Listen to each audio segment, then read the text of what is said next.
Simple lang ang procedure ng paghahandle ng stress at ng problema. Una, manalangin. Yun ang biblical admonition. Yun ang hatol bibliko.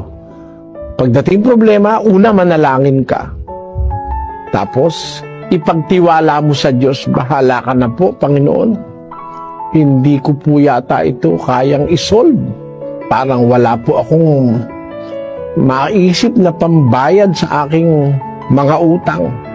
Turo mo sa akin ang gagawin ko. Bahala ka na po. Bigay mo sa Kanya yung anxieties.